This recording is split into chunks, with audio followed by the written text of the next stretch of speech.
بسم اللہ الرحمن الرحیم، السلام علیکم ورحمۃ اللہ وبرکاتہ۔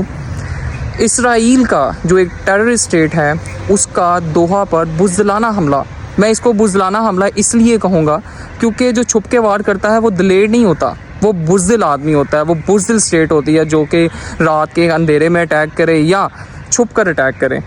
بزدلانہ حملے کے بعد 50+ اسلامی ممالک کے سربراہ، جس میں اٹامک نیوکلیئر پاور جو کہ پاکستان ہے، پرائم منسٹر محمد شہباز شریف صاحب کو ملا کر 2 بلین اسلامک لوگوں کی رہنمائی کرنے والے رہنماؤں نے دوحہ میں تقریباً پورا ہفتہ اجلاس کی قیادت کی اور تمام 50+ اسلامک کنٹری کے بڑے سربراہ وہاں پر پہنچے، اور اتنی لمبی میٹنگز کرنے کے بعد، اتنا لمبا انہوں نے پروسیجر کرنے کے بعد ایٹ دی اینڈ انہوں نے آپس میں کیا کہا کہ اجتماعی بددعا دی جائے گی، اور تمام اسلامی ممالک کے سربراہ نے مل کر اسرائیل کو بددعائیں دیں اور کہا کہ یہی ہمارا بہت بڑا ان پر مذمتی اٹیک ہے اور اتنا بہت ہے۔ تو ماشاءاللہ اتنی خوبصورت میزائل رکھنے والی قومیں صرف ان کو ایک آرٹیفیشل کے لیے رکھا ہوا ہے اور نہ ان کی ٹیسٹنگ کر رہے ہیں۔ لیکن اس میں ایک کریڈٹ میں پاکستان کے پرائم منسٹر شہباز شریف صاحب کو دوں گا، جنہوں نے بڑا ہی زبردست قسم کا سٹینس لیا،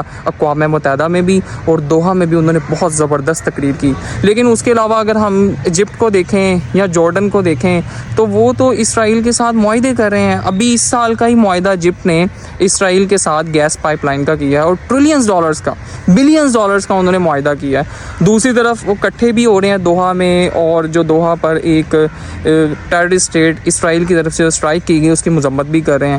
تو مجھے تو نہیں لگتا کہ یہ کوئی اتنا خاص ریپیل بیک دیں گے جس سے ایک اسرائیل اسٹیٹ کو پیغام جائے گا کہ واقعی مسلمان جب اکٹھے ہو جائیں تو پھر کافی حد تک تباہی مچا سکتے ہیں۔ مجھے یہاں پہ علامہ اقبال کے کئی شعر یاد آتے ہیں کہ واقعی مسلمان ممالک اپنی ساکھ کھو چکے ہیں۔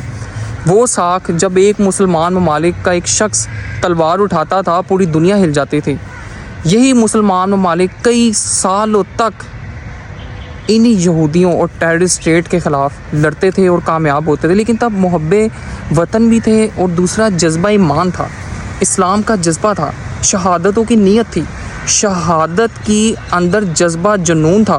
لیکن اب یہ تمام لوگ صرف اور صرف کنسرٹ کے لیے رہ چکے ہیں۔ سعودی عرب میں آپ دیکھ لیں حال ہی میں کتنے کنسرٹ ہوئے، دوحہ میں ماشاءاللہ فٹ بال کا اتنا بڑا میچ کی انوگریشن کی گئی، فٹ بال میچ کی، اور بڑے زبردست سانگ BTS جیسے لوگوں کو بلائے گا۔ لیکن جب اٹیک کی باری آئی ٹیررسٹ اسٹیٹ کی طرف سے تو صرف مذمت اور بددعاؤں سے ہی کام چلایا گیا، نہ کہ ایک ریپیل بیک کیا جاتا۔ اسلامی ممالک کی جو فورس بنائی ہے اس کے تھرو اچانک اٹیک کروایا جاتا اور پتہ چلتا کہ مسلمانوں کو جب چھیڑا جاتا ہے تو پھر جواب بڑا خطرناک آتا ہے۔ بہرحال اللہ ان کو ہدایت دے، اللہ فلسطین کے لوگوں کو ہمت اور طاقت دے، تاکہ غزہ کے لوگوں کو ہمت اور طاقت دے، اور وہ لوگ جو کہ فوٹیلا سے اپنی کشتیاں لے کر وہاں پہنچ رہے ہیں اللہ ان کی حفاظت کرے، جو مرد مجاہد ہیں۔ تو انشاءاللہ اللہ غزہ کے مسلمانوں پہ بھی رحم کرے گا، ہم سب پر بھی رحم کرے گا، اور انشاءاللہ ان کو ہدایت بھی عطا فرمائے گا۔ اللہ ہمیں اچھے حکمران، دلیر حکمران، اور حضرت عمر فاروق جیسے، حضرت صلاح الدین ایوبی جیسے مسلمان عطا فرمائے۔ آمین ثم آمین۔